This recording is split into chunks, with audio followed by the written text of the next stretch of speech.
नमस्कार मु गतिभूषण महांत आपड़ा live TV को स्वागत करुच्ची। बर्तमान आम अच्छे मयूरभंज जिला अंतर्गत बड़साही ब्लॉक जो जगिनुआ गाँ ग्राम पंचायत रही है ग्राम पंचायत निकट में गोटे आज शिव मंदिर प्रतिष्ठा होची। शिव मंदिर प्रतिष्ठा जो बर्तना पाखे जो रही जो बुढ़ाबड़ंग नदी रही से बुढ़ाबड़ंग नदी को घट उत्तोलन करने अनेक महिला मैंने आपने देखुवे बर्तमान पूजा अर्चना चली बुढ़ाबड़ंग पूरा नदीर मझीरे बर्तमान पूजा अर्चना चली घट सबू सजबाज होगी रही सबू विभिन्न प्रकार भक्ता माने महिला माने बसचंती पूजा अर्चना बसचंती एवं आम सहित अच्छा जो मंदिर जो माने प्रतिष्ठा करिसेंती जो मंदिर किभली भाव में जो गोटे पूर्णांग रूप नेब एवं से मंदिर रे महाप्रभु जो महादेव शिव पूजा पाइबे से जो माने कि उद्यम करिसेंती गोटे मंदिर प्रतिष्ठा आज ताहा हेबाकु जाउची एवं सेमानक भितर अनेक भक्तिभाव देखा जाउची।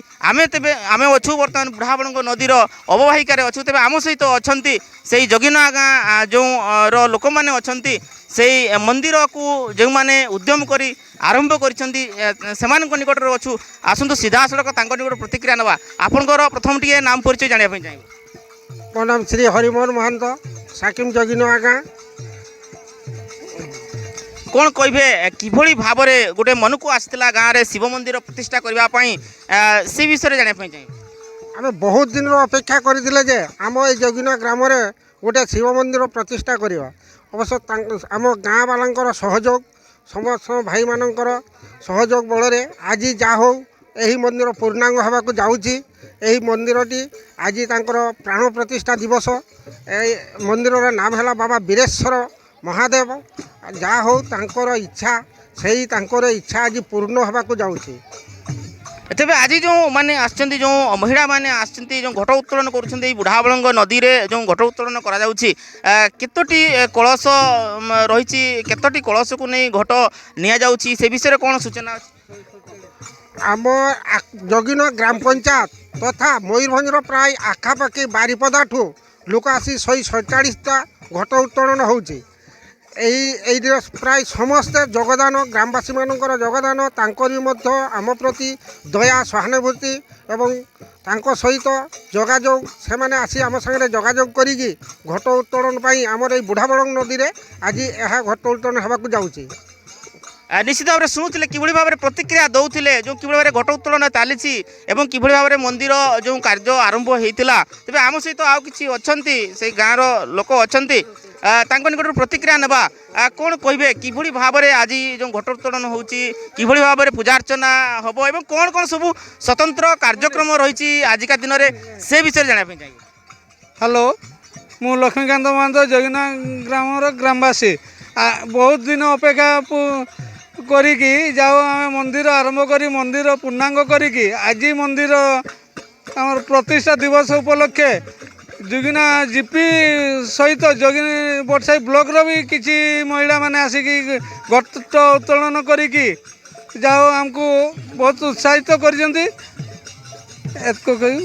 निश्चित भाव में तेरे आउ अच्छा जो वयोज्येष्ठ व्यक्ति अच्छा निकट प्रतिक्रिया नेबा कौन कहे किभली भाव में गाँव में भक्तिमय परिवेश देखा जाउची लोक मान भीतर केते भक्ति रो सहकार ये सब कार्यक्रम अनुष्ठित होची मंदिर प्रतिष्ठा एवं घट उत्तोलन मंदिर प्रतिष्ठा आम गाँव प्राय समस्त ग्रामवासी पाख आखर स्वेच्छासेवी समाजसेवी तथा आम ब्लॉक रो अधिकांश तेरे आपन नाम परिचय टिके जानिया पई चाहिए।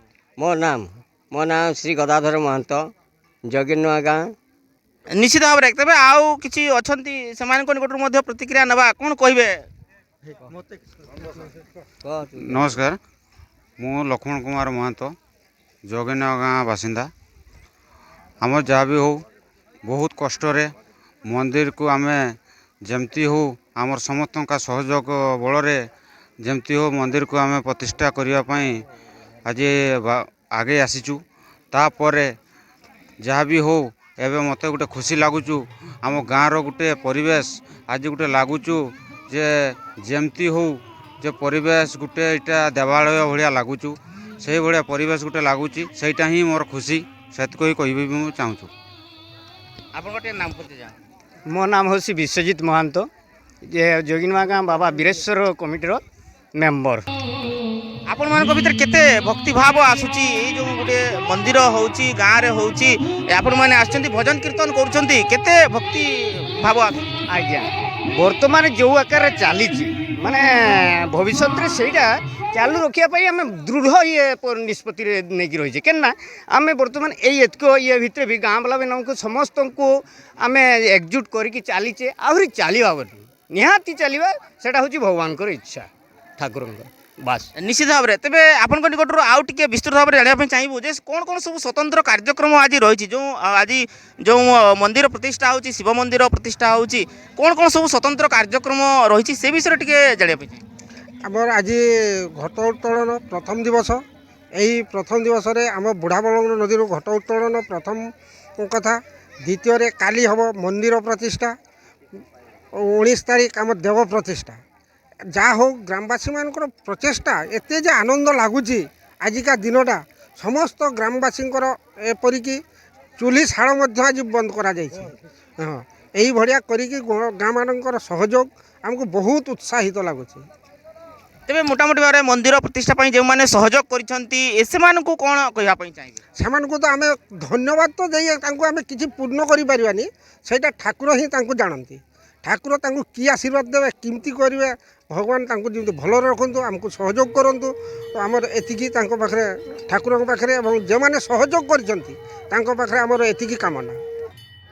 ତେବେ ଯୋଗିନୂଆ ଗାଁରେ ଯେଉଁ ଶିବ ମନ୍ଦିର ଆଜି ପ୍ରତିଷ୍ଠା ହେଉଛି ସେହି ଶିବ ମନ୍ଦିର ପ୍ରତିଷ୍ଠା ପାଇଁ ଯେଉଁ ବୁଢ଼ାବଳଙ୍ଗ ନଦୀରେ ବର୍ତ୍ତମାନ ଘଟ ଉତ୍ତୋଳନ ଚାଲିଛି। ତେବେ ଆମ ସହିତ ଅଛନ୍ତି ଯେଉଁ ନନା ଅଛନ୍ତି ଯିଏକି ପୂଜାର୍ଚ୍ଚନା କରୁଛନ୍ତି ଆସନ୍ତୁ ସିଧାସଳଖ ତାଙ୍କର ପ୍ରତିକ୍ରିୟା ନେବା। ଆପଣଙ୍କ ଟିକେ ନାମ ପରିଚୟ ଜାଣିବା ପାଇଁ ଚାହିଁବୁ। ଅଞ୍ଜନ କୁମାର ଦାସ। କ'ଣ କହିବେ ଆଜି ଯେଉଁ ମନ୍ଦିର ପ୍ରତିଷ୍ଠା ହେଉଛି ପୂଜାର୍ଚ୍ଚନା ଚାଲିଛି କ'ଣ କହିବା ପାଇଁ ଚାହିଁବେ? ମହାଦେବଙ୍କର ମନ୍ଦିର ପ୍ରତିଷ୍ଠା ଗତକାଲି ଅଙ୍କୁରାରୋପଣର କାର୍ଯ୍ୟକ୍ରମ ଅନୁଷ୍ଠିତ ହୋଇଥିଲା। ଏବେ ଘଟ ଉତ୍ତୋଳନର କାର୍ଯ୍ୟକ୍ରମ ଅନୁଷ୍ଠିତ ଚାଲିଛି। ଘଟ ବୁଡ଼ା ମଧ୍ୟ ସରିଲାଣି, ଘଟ ଉତ୍ତୋଳନ ସରିଲାଣି। ଏବେ ଗ୍ରାମବାସୀ ବୃନ୍ଦ ଏବଂ ଆମର ଯେ ମୁଖ୍ୟ କର୍ତ୍ତା 6 ଜଣ ଅଛନ୍ତି ତାଙ୍କ ଦ୍ୱାରା ଘଟ ଉତ୍ତୋଳନ ସରିଯାଇଛି। ସେମାନେ ଘଟ ନେଇ ଏବେ ମଣ୍ଡପକୁ ଯାତ୍ରା କରିବେ। ଆମର ଗଣପତି ଘଟ, ଚଣ୍ଡୀ ଘଟ ଏବଂ ବର୍ଦ୍ଧନୀ ଘଟ, ଲକ୍ଷ୍ମୀ ଘଟ, ସରସ୍ୱତୀ ଘଟ, ଇଏ 6ଟି ଘଟ ଆମର ଘଟ ଅଲରେଡ଼ି ପୂଜାର୍ଚ୍ଚନା ସରିଯାଇଛି ଏବଂ ଅନ୍ୟ ସାଙ୍ଗ ଦେବାଦେବୀ ଯେତେ ଅଛନ୍ତି ତାଙ୍କମାନଙ୍କ ଘଟ 108ରୁ ତ ଅଧିକ ଘଟ ହେଇଯିବ। ବହୁ ଭକ୍ତମାନେ ମୁଣ୍ଡେଇଛନ୍ତି। ତେଣୁ ବାବାଙ୍କ କୃପାରୁ ଖୁବ୍ ସୁନ୍ଦର ଭାବରେ ମନ୍ଦିରଟି ନିର୍ମାଣ ହୋଇଛି। ପ୍ରଭୁଙ୍କ ଇଚ୍ଛା ବିନା ତ କିଛି ହୁଏ ନାହିଁ। ତେଣୁ ପ୍ରଭୁଙ୍କ ଇଚ୍ଛାରୁ ଏ ଯୋଗିନୂଆ ଗାଁରେ ସ୍ୱୟଂ ଭଗବାନ ହେଉଛନ୍ତି 3 ଜଣ। ଜଣେ ହେଉଛନ୍ତି ବ୍ରହ୍ମା, ବିଷ୍ଣୁ, ମହେଶ୍ୱର। ବିଷ୍ଣୁ ହେଲେ ବ୍ରହ୍ମା ହେଲେ ସୃଷ୍ଟିକର୍ତ୍ତା, ବିଷ୍ଣୁ ହେଲେ ପାଳନକର୍ତ୍ତା, ଶିବ ହେଲେ ସଂହାରକର୍ତ୍ତା। ତେଣୁ ସେହି ସଂହାରକର୍ତ୍ତା ମହାଦେବଙ୍କ ଆବିର୍ଭାବ ପ୍ରଭୁଙ୍କ ଇଚ୍ଛାରେ ଯୋଗିନୂଆ ଗାଁରେ ଆଜି ଅନୁଷ୍ଠିତ ମନ୍ଦିର ସୁନ୍ଦର ମନ୍ଦିର ପ୍ରସାଦ ଆଜି ପ୍ରତିଷ୍ଠା କର୍ମର ଘଟ ଉତ୍ତୋଳନ। ତେଣୁ ଏବେ ଆମର ଘଟ ଉତ୍ତୋଳନ କାର୍ଯ୍ୟକ୍ରମ ସରିଯାଇଛି। ଏବେ ଭକ୍ତମାନେ ଘଟ ନେଇ ମଣ୍ଡପ ନିକଟକୁ ଯିବେ। ତେବେ ଆପଣମାନେ ଯେଉଁ ଅଛନ୍ତି ନନାମାନେ ଅଛନ୍ତି ଯେଉଁମାନେ ପୂଜା କରୁଛନ୍ତି ଆପଣମାନେ ହେଉଛନ୍ତି ଯେଉଁ ମହାପ୍ରଭୁଙ୍କ ନିକଟରେ ଯେଉଁ ଭକ୍ତମାନଙ୍କର ଯେଉଁ ମନୋବାଞ୍ଛା ରହିଛି ସେମାନଙ୍କର ମନୋବାଞ୍ଛାକୁ ଯେଉଁ ପହଞ୍ଚାଇବାର ମୁଖ୍ୟ ମାଧ୍ୟମ ଆପଣ ରହିଛନ୍ତି। ତେବେ କିଭଳି ଭାବରେ ମହାଦେବଙ୍କ ନିକଟରେ କ'ଣ ପ୍ରାର୍ଥନା କରୁଛନ୍ତି ଯେଉଁ ଭକ୍ତମାନେ ଭକ୍ତିର ସହକାରେ ଆଜି ଘଟ ଉତ୍ତୋଳନ କରୁଛନ୍ତି ପୂଜାର୍ଚ୍ଚନା କରୁଛନ୍ତି ଯେଉଁ ମନ୍ଦିରରେ ପ୍ରତିଷ୍ଠା ହେଉଛି ଯେଉଁ ଗାଁରେ ପ୍ରତିଷ୍ଠା ହୋଇଛି ଶିବ ମନ୍ଦିର ସେମାନଙ୍କ ଉଦ୍ଦେଶ୍ୟରେ ଭଗବାନଙ୍କ ନିକଟରେ ମହାପ୍ରଭୁଙ୍କ ନିକଟରେ କ'ଣ ପ୍ରାର୍ଥନା କରିବେ? ଯେଉଁ ଭକ୍ତଙ୍କର ଯେଉଁ ମନସ୍କାମନା ଥିବ ତାହା ପୂର୍ଣ୍ଣ ହେଉ ବୋଲି ଆମେ ବାବା ବୀରେଶ୍ୱରଙ୍କ ନିକଟରେ ପ୍ରାର୍ଥନା କରିବୁ। ଭକ୍ତମାନଙ୍କର ମନୋବାଞ୍ଛା ପୂର୍ଣ୍ଣ ହେଉ, ଏ ଅଞ୍ଚଳର ମଙ୍ଗଳ ହେବା ସହିତ ଏ ଅଞ୍ଚଳର ପଶୁ ପକ୍ଷୀ ବୃକ୍ଷଲତା ସମସ୍ତଙ୍କର ମଙ୍ଗଳ ହେଉ ବୋଲି ଆମେ ପ୍ରଭୁଙ୍କ ନିକଟରେ ପ୍ରାର୍ଥନା କରିବୁ। ନିଶ୍ଚିତ ଭାବରେ ସିଧାସଳଖ ଶୁଣୁଥିଲେ ଯେଉଁ ପୂଜା କରୁଛନ୍ତି ନନା ଯେଉଁ ରହିଛନ୍ତି से सीधा सड़क किभଳି भाବରେ जो महादेवଙ୍କ निकटରେ किभଳି भाବରେ जो भक्त भक्ता मानकर मनोवांछा रही आज जो मैंने घट उत्तोलन करते भक्तिर सहकारे जो घट उत्तोलन कर महादेव को पूजा अर्चना कर जो मैंने मंदिर प्रतिष्ठा कर मंदिर जो प्रतिष्ठा कमिटी सदस्य मानकर जहाँ किसी मनोवांछा रही से मनोवांछा पूर्ण हो बोली सीधा सड़क महादेव निकटरे प्रार्थना कर पूजा अर्चना कर सहित जो मैंने ए मंदिर साहाय्य करिसेंती जो मंदिर प्रतिष्ठा साहाय्य कर मंगल कामना कर निश्चित भाव में शुणुले किभଳି भाव में प्रतिक्रिया दौले जो जोगिनुआ गाँव में जो मंदिर प्रतिष्ठा होची शिव मंदिर प्रतिष्ठा होची से अवसर में जो बर्तना ठारे जो रही बुढ़ाबलंग नदी बही जाइए से बुढ़ाबलंग नदीर अववाहिकार बर्तमान घट उत्तोलन चली जो महिला भक्त माने घट उत्तोलन कर समस्ते घट नहीं कि जो जोगिनुआ गाँव ठारे जो मंदिर प्रतिष्ठा हम आज से मंदिर को वर्तमान जीवे एवं तापर पूजार्चना आरंभ हम एवं महाप्रभु शिव पूजा पाइबे एवं से अवसर कौन कौन सब स्वतंत्र कार्यक्रम रही सीधा सड़क जो मंदिर जो कमिटीर सदस्य माने प्रकाश करुले। मयूरभंज जिला बड़साही ब्लॉक जोगिनुआ गाँव गतिकृष्ण महांत रिपोर्ट ओडिशा लाइव टीवी। आशा करुछि आपण ओडिशा लाइव टीवी को यूट्यूब रे सब्सक्राइब फेसबुक रे फॉलो आउ प्ले स्टोर रे एप्लिकेशन डाउनलोड करिसेंती जदि करिनाहांती आज ही करि नियंतु।